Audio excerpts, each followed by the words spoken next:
Ron, we are doing two Zoom interviews this week. Welcome to Decaf. How's it going? Great. I must not have annoyed you enough yesterday that you invited me to do another video today. So I Or feel I had quite to honored. I asked you to do this before yesterday, so I felt like That's I true. And now you couldn't back out, came maybe. back out now. No, it's good. I'm struggling today. I did a sleep study last night and I feel like I didn't sleep at all. So we'll see how those results come back. Ron's been there, he gets it, and he has Mhm. some sympathy for me. So we're gonna do some Ron heavy segments today. And because I just want your opinion on a lot of things. So Okay. let's jump right in on this episode of Decaf. We have got a new research paper out that you Yeah. really wrote, and we did an extended video on it yesterday. It's so interesting. I said on the video, I said it once, I'll say it again. I turned off HBO to read this thing because I thought it was that interesting. So Ron, give us just some top level takeaways from this report Sure. and why we should read it. Sure. So this was a licensing report that we put out. And I think why people should read it is it's very unique in that Beacon and other organizations, national and other states, have looked at like what are the costs of getting into certain professions. What we did with this one is tracked changes over time. And so what we did is we went back like 30 years and read all the licensing laws that have passed in like 30 years, tracked the changes, and then did a bunch of open records requests. Thank God for interns. Yes. To Shout out to DJ. That's right. And Spencer going back even last Sure, year. yeah. And getting from all the licensing boards how many licenses they issued each year. And what we did is we correlated those and we're able to show how not just whether or not an occupation was licensed, but hey, if they increased hours or they put in continuing education requirements, did even that make a difference of how many people entered a certain profession? And we found in a lot of cases that was the case. That's what Well, happened. yeah. I mean, it's kind of common sense that if you put more burdens on an industry, Right. not as many people are going to go into it. Right. However, sometimes when you argue common sense with trying to make reforms like this, people don't listen. And so you got to show them the numbers. So we got the Right. cold hard facts, baby. Well, I think a lot of people think like, oh, I'm going to make the decision. Let's say I wanted to be, I don't know, a barber. Like, I'm going to make the decision if I want to get all those requirements or not. Right. Yeah. But what this really shows is there is a marginal impact, right? Which is a fancy economic term. But like with every extra regulation, there is a real payoff and a consequence to that. Yes. Right? So we covered a bunch of different occupations and had some pretty interesting results. So I think it's, I'm definitely biased, but I do think it is pretty interesting to take a look I at. definitely think it is. And I'm not a nerd like you. And I think it's really interesting. I loved it. So you guys go and watch the video on our Facebook page about this, read the report. The report is linked in that video. It's linked on our page. It's actually so interesting. And if you are somebody who is dealing with licensing regulations and you start to think something's not right here, call me, email me. I want to talk to you. I want to hear about it. Speaking of people dealing with things that make you scratch your head, let's talk about Amber and Johnny. Okay. If you have been living under a rock, then just skip the next couple minutes of this because you won't understand. But if you have been living in the world over the last 2 weeks, you have heard about Amber Heard and Johnny Depp and the defamation trial. This goes way back to like 2015. Right. Amber Heard wrote an op-ed accusing Johnny Depp of being abusive. Since then, he has been taken out of movie roles. His characters have been recast by other people in series, even in the Fantastic Beasts series, he was recast because people didn't want to hire somebody who was abusive. Well, he has sued her for defamation and she has countersued him. And this is the point that makes Ron so interested. But the whole thing, before we kind of go into our takes on the specifics of it, the whole thing has blown up on social media. Oh, yeah. People have been posting videos of Amber testifying, of Amber posing for the cameras, wiping her tears, right, of her lawyer objecting to his own question. of Johnny's lawyer objecting over and over and over and over to her attorney's questions, because her attorney is leading her as she's as she's on the stand. It has become, I can't get enough. I can't get enough. I am addicted to this trial. And I think that all of America is, and it's kind of sad that we're watching these two people's lives absolutely fall apart, and we're like getting excited to watch it. It's really sad, but they did it to themselves. Ron, take it away. So here's a couple of things. It's gone like really big and mainstream. I love my wife. She doesn't read the news a lot though. And so she gets her news through like a back way through the Babylon Bee, into where like she reads the Babylon Bee first and then goes and finds real news so she can understand the joke from the Babylon Bee, essentially. And so she even the other day was like, what is going on with Johnny Depp and Amber Heard? And so like, that's how it's gotten this big. That's like my barometer. If Kristen knows about it, it's a household thing. Right, exactly. And it's just because she doesn't care to read the news as much. And so that's how she gets her news, is wanting to understand the jokes in the Babylon Bee. That's so cute. here's what's really fascinating to me is I have always felt like Hollywood couples treat marriage as like dating, right? As the average person treats dating, right? Yes. Yeah. Hey, I'm just dating this person. They just get, hey, we're married, and then they break up and, oh, we love each other, we're just not good fits. This is like a real, like what it's like the average Joe goes through, I feel like, obviously just on a much bigger scale. Yes. So that's what I think makes it very interesting. Yes. Here's my problem though. Okay. And you hinted to this. So Johnny Depp supposedly is worth around like 100 million. Right. Amber Heard is worth roughly, I saw like 8 million. Still a lot of money. I'd love to be worth $8 million, right? Would love it. Exactly. So he sued her, right, for $50 million, which makes sense. Hey, I'm worth 100. My career has been ruined. I want compensation essentially to reclaim half my net worth. Yes. She has countersued for $100 million, more than 10 times her worth. I don't even understand how that's possible, to where you can sue somebody for like damages for like to your worth, for more than 10 times your supposed net worth anyways. That makes no sense. No. Well, I am under no illusion that either of them is like a good guy. I don't think that there are good guys and bad guys in this thing. I think that they're both not great people. Right. But I will say this. I think on the crazy scale, she is leaps and bounds. Yeah. Oh yeah. She is way out there. And I think that she is completely out of touch with reality.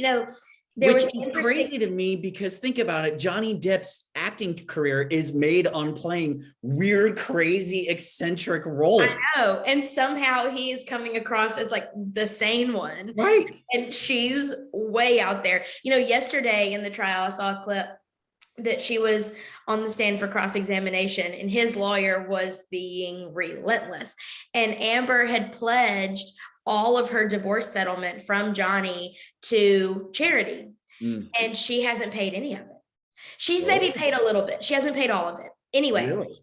His attorney kept saying, did you donate? You claimed on the stand that you donated your entire divorce settlement to charity. Is that true? And she said, I pledged it. And the lawyer was like, you said under oath that you donated it. Did you donate it or not? And they were back and forth. And she was like, well, I pledged it. That's how these things work. And the attorney was like, these are different words. Donate and pledge. They're different words. Anyway, Amber has really she has ruined her own case.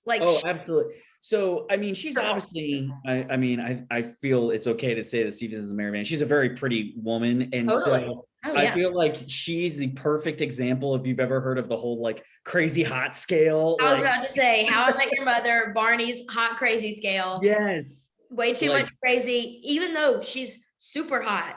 Way too much crazy. Gorgeous lady and all that. Yeah. And it has been put on full display. Yes. I'm perfectly willing to admit that both of them are probably bad people. They probably treated each other badly. She probably endured a lot. But as far as this case goes, she has ruined it for herself. Like Yeah. any sympathy that America would have had for her as a woman who might have been abused. Who knows what happened in this situation? Right. But if we do believe her as a woman who was abused, her actions throughout this case, throughout this trial, have made her public enemy number one. It is Mhm. mind-boggling to me I how don't a know person how can go from most sympathized person to public enemy. enemy number one. I really don't know how either of them, like, are they just going to have to both completely retire after something like this? Like, I don't know. How would you So start a career after this? Like, maybe they'll public, go be like real estate agents or something. Like, I don't know. I don't know. It's so odd. I don't know what they're going to be able to do. Maybe, Yeah. yeah, I don't think that they can have a career in Hollywood anymore because there's a change.org petition to recast Amber and cut all of her parts out from Aquaman. Like, people are furious because public opinions it swung so far in her favor. And Mhm. then things are coming out, and now it has swung the complete Yep. other way, all because of how she's communicating. That's Yeah. what's so wild about this, is it's all based on her communication. Which, you think as an actress, right, you would have a good knowledge of like inherent PR and comms and all of that, Perception, yes. Oh, this is just, it is never ending. If you haven't watched any of the clips yet and you're listening to this right now, I hope that this has been like a trailer for the saga, because we're going to get a Netflix series out of this. Oh, We're going to for get sure. movies out of this. I cannot wait. It's going to be Yeah. quality. Well, now that we've already broken the mold of Nicolas Cage playing Nicolas Cage in a movie, it could Johnny be Depp could play Johnny Depp. Johnny Depp in the Johnny Depp Amber Heard divorce movie. That's his next role. There you go. That's his role. I want royalties. I just came up with the next blockbuster. I want royalties. Send him to Hollywood. Yeah, we're sending you to Hollywood right now. Well, we can't send you to Hollywood because this is a quick shift of gears. We can't send you to Hollywood because you are the only person on our staff that can talk about crypto. Okay. And if we thought that Amber and Johnny was crazy, this crypto crash is like, it's just crash and burn everywhere these days. Ron, what the heck is going on? So I can't tell you how many people I've had reach out to me, like, what the heck is going on, in the crypto space. It just genuinely curious and all. No one knows. Yeah. So I am the crypto fanatic on The Office. I won't make this super long, but essentially we've seen two things happen. Okay. One. Where, crypto and specifically Bitcoin was kind of talked about it like this inflation hedge, this alternative to the traditional system and all that. Somehow, some way, over time, more and more, it has become more and more correlated to essentially the stock market, particularly tech stocks. So basically, but it's leveraged. So it's really following NASDAQ more and more and more. So the tech stocks. And so what we're seeing is, everything is down right now, right? It's not just crypto. Everything is down right now. Everything. All my friends are buying. Right, exactly. Buy the dip, right? This is not financial advice. Buy the dip, right? No, it's not official financial advice. It's just us. Right. Talking. Exactly. But so what we're seeing though is like, if NASDAQ goes down 5% in a day or 2%, crypto is going further down, right? Because they're like, not what you want. Oh, this is even more risky. I want something safer. So people are leaving that. But if things are rebounding, it's like, oh, I just don't want the 10% gains that Tesla or whatever is getting me. I want more. And it's essentially being viewed as a riskier tech stock rather than something inherently different. So, oh boy. So that's what we're seeing right now, I think, is as all of a sudden, which is another weird thing, like, oh, because of concerns with inflation, the stock market is falling. Like, why wasn't this happening months ago? Like, everyday people have known inflation's been going on for a while, and all of a sudden, bankers on Wall Street, oh, there's inflation happening, sell. I think that it's finally reached the normal people. Maybe, the talk of inflation, the fear of inflation has reached the kitchen table. Yeah. As opposed to the economists, the people that read the Wall Street Journal every day, people like us who knew Maybe. this was going to happen. Although it seems like it's more in reverse with this. I don't know, but Maybe either way, it's becoming more and more correlated to tech stocks and as a leverage way. So if it's up, it's even up more. If it's down, it's even down more. That's what's really happening. And then the second thing is, so there are these things in crypto called stable coins, which, I know that term. Yep. So they're always volatile. Well, let's say you want to like buy or sell, but you don't want to have to go through the whole process of converting your cryptocurrencies to dollars. People, what they'll do is buy or sell them for a stable coin, which is a crypto that's supposed to be a dollar. So it just makes things more easy to transact. Sure. Well, one of these stable coins, and the idea is that for every dollar of the stable coin you have out, you have a dollar somewhere in the bank to back it up, right? That's what allows it to maintain its value.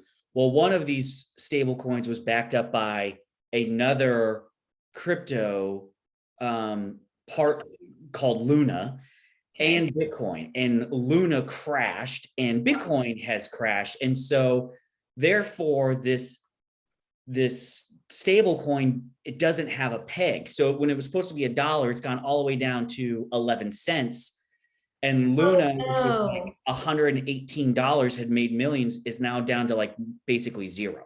Oh no. Right. And so literally you've had billions of dollars of wealth in the crypto space just go poof overnight, because one of concerns with the general stock market, and then also two, this essentially this stable coin that wasn't the biggest one, but was one of the bigger ones, has basically gone defunct. And in part because of Bitcoin even falling. And so it has just it's been like a double whammy in the crypto space. So I think it's like $1.6 trillion of wealth has disappeared in the last 2 weeks in the crypto space. So Ron, I'm going to spiral this afternoon. I just need to put it out there. I am going to full send spiral on this afternoon. I don't know crypto, but I'm very interested in it, obviously. Yeah. So I'll just search the name Do Kwon, KWON. He's the guy who created that stable coin and Luna. And basically like articles are talking about how this like bad boy crypto bro basically blew up $500 billion of wealth in the past 2 weeks and all this stuff. So I can't wait for there to be a crime podcast on this. I'm always out there looking for like true stories that are going to turn into a really good crime podcast. Yeah. I mean, I don't know if there's been a crime committed here. It's just like, people just treating this as speculative bubbles and trying to find the next hot thing. Right. Sure. Without understanding like what these are supposed to specifically do, unlike where Bitcoin started with like, hey, we're making this to serve a purpose. Yeah. And so it's been a rough 2 weeks if you care about that kind of stuff. Okay, well, you're gonna have to keep me updated on that because I obviously can't understand it on my own, and you have to spell it out for me. Remember that clip in The Office when Oscar was trying to explain to Michael what a surplus was? And he was like, explain it to me like I'm in 7th grade. Yeah. Explain it to me like I'm in 3rd grade.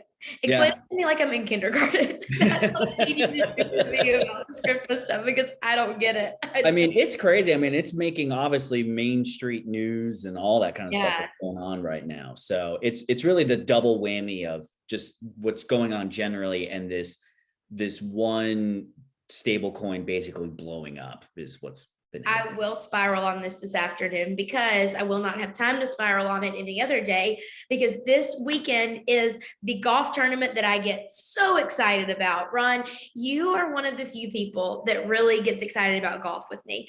I can get on here with Justin and he's like, I don't want to talk about it. I get on here with Mark and he's like, you're boring. But Ron, you will talk with me about golf. And I will, so excited. So for the people listening, this is the PGA. There's a difference. There's a difference between the PGA Tour Championship and tournament and all that. And then there's the PGA Championship. This weekend is the PGA Championship. Ron, give us a little crash course on what the big difference is, because they are different. Yes, they are.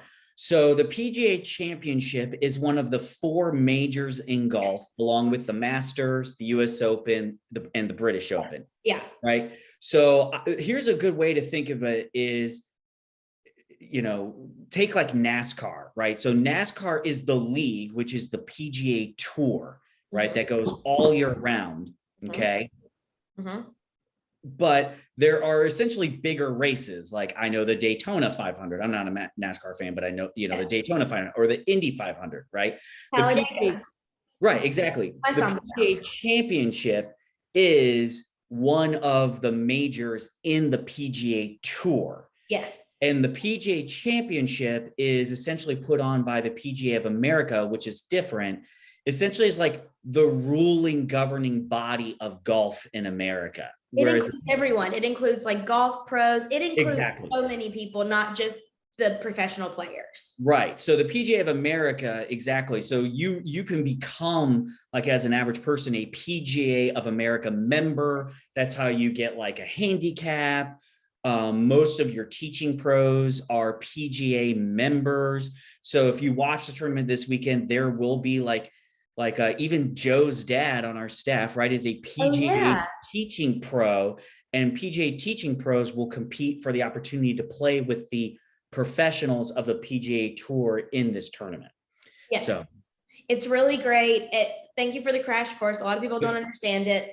But I think it's important to understand, because people will see the PGA Tour logo, the red, white, and blue, and then they'll see the PGA Championship logo, and they're like, wait a second, these are different. And yes, they are. So as we go into this weekend, Ron, who are you most excited to watch? Well, obviously, I've grown up a Tiger fan ever since I was a little kid. And so he is playing and going to be in a killer group between him, Rory McIlroy, and I'm sorry.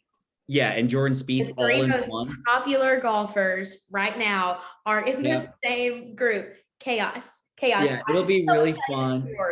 Yeah, it'll be really fun. I'm really curious just to see Tiger's continual recovery. So, and he even talked about the Masters, like it wasn't after his obviously horrific car wreck. Right. It wasn't golfing itself that was hurting him. It was just the walking, right? Being and hurting his leg. Yes. Just walking so many miles. I mean, if you've never walked 18 holes of golf, it's a workout. It's a long way to walk. So I'm really curious to see. That's why he started strong, but kind of fizzled as the week went on. So I'm really just going to be curious to see, I'm not expecting him to win or anything like that. Right. But it will be fun to watch him. It always is. How he holds up. Tiger. I talk about it all the time. I don't love Tiger, but I do love to see the competition. I'm really excited for Rory. Rory has made some epic comebacks in the last 2 tournaments. And I kind of hope that I hope that this is his time. I'm really hoping. One of my favorites who's kind of fallen off a cliff in the past couple of years is Ricky Fowler. And really good guy, just really easy to like, was really strong, kind of in the mid-teens, I guess, but has really fallen off in the past couple of years. And if he doesn't actually have a strong showing, he could start to not qualify for these bigger tournaments as well. And so a lot of people are talking like, basically, this is Ricky Fowler's, like, this summer is his do or die moment for his career. Either he's going to get back on track, or he probably will not qualify anymore. So, which is crazy to think for somebody who used to be like in the top 10 of golf. Yeah. So I'm really curious to see, and I'm rooting for him this weekend as well. Well, I'm a Justin Thomas fan till the day I die. He's my Alabama guy. I will always cheer for Justin. I always want him to win. I always want him to be in the top. When I do choose to do sports betting, I always bet on him. But I really want to see Rory do something great this weekend. Okay. I always root for the Americans. Always root for the Americans. You have to. That's how my mom raised me too. Yeah. So I can't root for Rory, but I mean, he's a good guy and certainly a good competitor too. Yeah. So I want to see him compete. I want to see him hang in there.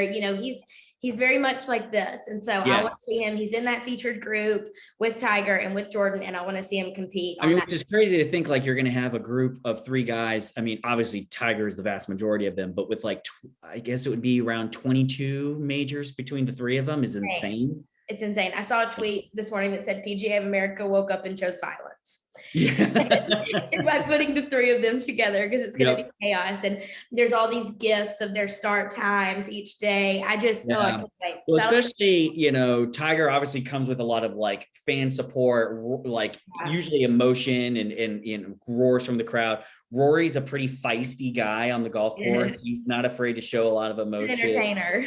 Yeah. So it should be, even if you're not a golf fan, like pretty engaging to watch. Definitely tune in. I'm so excited. Well, Ron, I'm sure we will be texting all weekend about this golf tournament. And any final thoughts before we say goodbye for this week? I just it's been fun hanging out. Thanks for the invite. And I guess Mark comes back next week, right? Mark will be back next week. So I will be back to getting absolutely roasted on every episode of Decaf. So and he'll just make you feel, like your life is boring when he just talks about Italy for the whole week. So yeah, I'm just gonna let him talk about Italy because honestly, I've been living vicariously through all of his pasta picks. So fair enough. I'll Fair take enough. it. Well, thanks for joining us, Ron. Don't forget to read our paper, guys. Our research paper will be on our Facebook. Check it out. See you next week.